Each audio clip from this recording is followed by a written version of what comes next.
नमस्कार दोस्तों। थंबनेल में तो आपने देख ही लिया होगा जी। आज हम बात करेंगे फिर से चिराग पासवान की। चिराग पासवान बिहार के मस्ट अवेटेड पॉलिटिशियन बनते जा रहे हैं। कैसे बनते जा रहे हैं इस वीडियो में आपको बता रहे हैं। दरअसल दोस्तों, चिराग की एक डील हुई थी अभी कुछ दिन पहले ही बीजेपी के साथ, और ये डील लगभग फाइनल हो चुकी है। ये डील इस लिहाज से फाइनल हो चुकी है कि चिराग ने जो शर्तें रखी थी उनमें से लगभग सभी शर्तें बीजेपी ने मान ली है, और चिराग पासवान अब बिहार पॉलिटिकल लीग के सबसे बड़े खिलाड़ी बन गए हैं। कैसे बन गए हैं? तो दरअसल अभी कुछ दिनों पहले दोस्तों, जब सरकार बिहार में बदली, एनडीए से महागठबंधन के पक्ष में गई, तो चिराग पासवान के पास बीजेपी से कॉल आता है। मतलब बीजेपी से उनके पास अप्रोच आता है कि आप अब हमारे पास आ जाइए। तो चिराग पासवान की डील क्या होती है? चिराग पासवान की पहली डिमांड होती है कि चाचा पशुपतिनाथ पारस को केंद्रीय मंत्रिमंडल से निकाला जाए। तो ये जो मांग थी दोस्तों, भारतीय जनता पार्टी के केंद्रीय नेतृत्व ने मान लिया है, और बहुत जल्द पशुपतिनाथ पारस, जो राष्ट्रीय लोक जनशक्ति पार्टी के अभी अध्यक्ष भी हैं, जो दो गुट हो गए थे लोक जनशक्ति पार्टी के टूटने के बाद, अब वो कहीं ना कहीं पशुपतिनाथ पारस को भारतीय जनता पार्टी सरकार से, केंद्रीय मंत्रिमंडल से निकालने के प्लान में दिख रही है। और उसके बाद क्या होगा? तो उस जगह पे चिराग पासवान को वहाँ केंद्रीय नेतृत्व में, मतलब भारतीय जनता पार्टी के गठबंधन के साथी के रूप में केंद्रीय मंत्रिमंडल में जगह मिल सकता है। और वो भी क्या दोस्तों? तो वही जगह मिलेगा जो पशुपतिनाथ पारस को था। मतलब जो चिराग पासवान के पिताजी रामविलास पासवान जी के पास था, वही अब पशुपतिनाथ पारस के पास है, और वही अब ट्रांसफ़र होकर चिराग पासवान के पास आने वाला है। तो ऐसा क्यों हुआ दोस्तों? दरअसल बीजेपी उस वक्त ये समझती थी, जब पशुपतिनाथ पारस को मंत्री बनाया गया, उस वक्त ये समझती थी कि अगर बिहार में सत्ता में बने रहना है और बिहार की मजबूत राजनीतिक मुझे विकल्प बनना है, तो नीतीश कुमार का साथ सही है। अब इस साथ में क्या हुआ दोस्तों कि नीतीश कुमार तो यहाँ वहाँ से यहाँ गए, और जब लोक जनशक्ति पार्टी टूटी थी तो नीतीश कुमार पूरी तरह से, मतलब एनडीए में रहते हुए, जो पशुपतिनाथ पारस की गुट था, जो अभी राष्ट्रीय लोक जनशक्ति पार्टी के नाम से है, उसके पक्ष में नीतीश कुमार थे। अब नीतीश कुमार के उस पक्ष में होने के कारण भारतीय जनता पार्टी को भी नीतीश कुमार के साथ होने के लिए पशुपतिनाथ पारस के साथ होना पड़ा, और केंद्रीय मंत्रिमंडल में पशुपतिनाथ पारस को जगह देना पड़ा।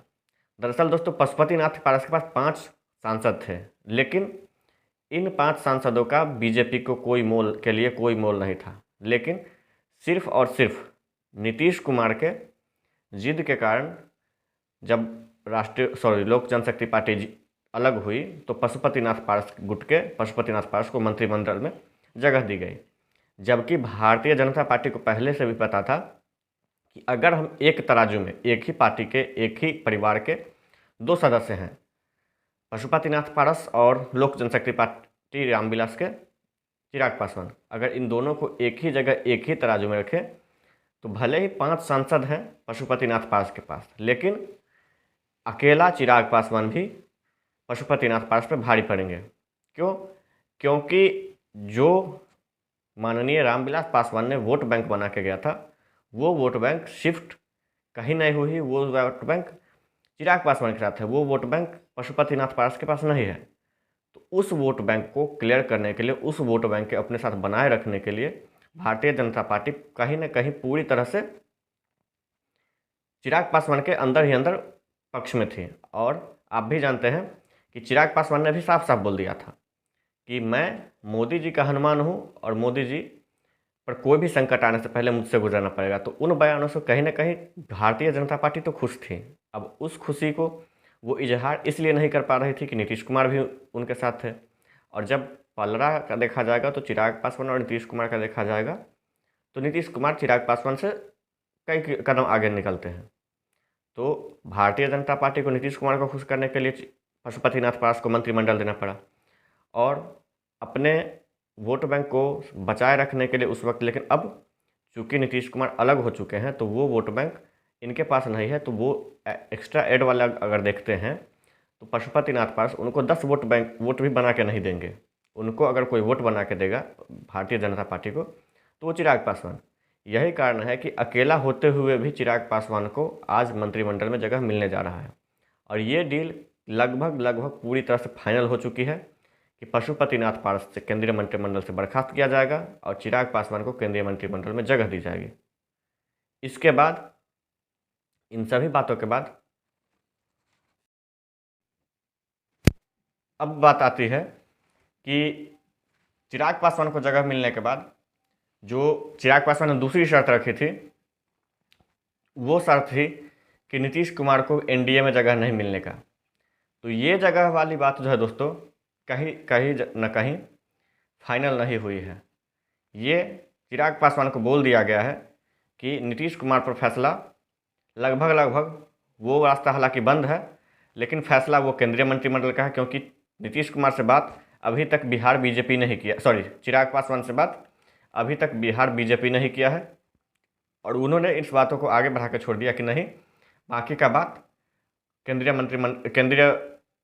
ही करेगा, भारतीय जनता पार्टी की केंद्रीय समिति ही करेगी। तो इन बातों को फाइनल कर दिया गया है। लेकिन फिलहाल जो सबसे बड़ी बात थी वो ये थी कि चिराग पासवान को मंत्रिमंडल मिलने जा रहा है और वही मंत्रिमंडल मिलेगा जो उनके पिताजी के पास था। और अगली अगर बात करें तो अगली बात ये भी है कि जो सीट की बात थी उसको चुनाव पर टाल दिया गया है, चुनाव के समय पर टाल दिया गया है। लेकिन चिराग पासवान हालांकि अभी भी अड़े हुए हैं। ये तो फिक्स हो चुका है कि एनडीए में आएंगे। सीटों का पेच है कि 2024 के लोकसभा चुनाव में कितनी सीट चिराग पासवान को मिलेगी और नहीं मिलेगी, उसका पेच फंसा हुआ है। तो उसको भारतीय जनता पार्टी ने ये कह के टाल दिया है कि समय आने पर वो फैसला भी हो जाएगा। लेकिन फिलहाल यही खबर है दोस्तों कि चिराग पासवान केंद्रीय मंत्रिमंडल में शामिल हो रहे हैं। और अभी ये मंत्रिमंडल इसलिए न बर्खास्त किया जा रहा है, न डाला इनको अंदर लिया जा रहा है, क्योंकि चिराग पासवान भी बिहार में जो खरमास वाली बात होती है, खरमास नहीं दोस्तों, ये पितृपक्ष वाली बात होती है, इन बातों को मानते हैं। और वो इस पितृपक्ष में जो इसको कि हमारे यहाँ अशुभ माना जाता है, इस महीने को, इस पितृपक्ष में कुछ नया करने के मूड में नहीं है और वो अभी मंत्रिमंडल में शामिल होना नहीं चाहते हैं। यही कारण है कि बात टाल दिया गया है। जब भी मंत्रिमंडल का विस्तार होगा ये तय है कि चिराग पासवान उसमें शामिल होंगे। हालांकि अभी भारतीय जनता पार्टी की तरफ से ये भी बातें खुल के नहीं आई है कि मंत्रिमंडल का विस्तार होगा, क्योंकि केंद्रीय मंत्रिमंडल है, किसी एक के लिए नहीं ओपन किया जा सकता। तो वो अभी तक फाइनल नहीं हुआ कि कब तक विस्तार होगा और कब इनको शामिल किया जाएगा। लेकिन ये फाइनल है कि बिहार बीजेपी चिराग पासवान से बात कर चुकी है और चिराग पासवान बहुत जल्द जाने वाले हैं। और इसी तरह हम कह सकते हैं कि चिराग पासवान को उनके हनुमान बनने का संजीवनी ब्यूटी मिल चुका है और बहुत जल्द वो केंद्रीय मंत्रिमंडल में दिखने वाले हैं। बाकी इस पर आपकी क्या राय है, आप कमेंट बॉक्स में कमेंट जरूर करें। वीडियो को ज़्यादा से ज़्यादा लाइक करें और ज़्यादा से ज़्यादा शेयर करें। साथ ही हमारे चैनल को सब्सक्राइब कर लें ताकि ज़्यादा से ज़्यादा हमारे चैनल के द्वारा जो भी वीडियो अपलोड हो वो आपको नोटिफिकेशन मिलती रहे।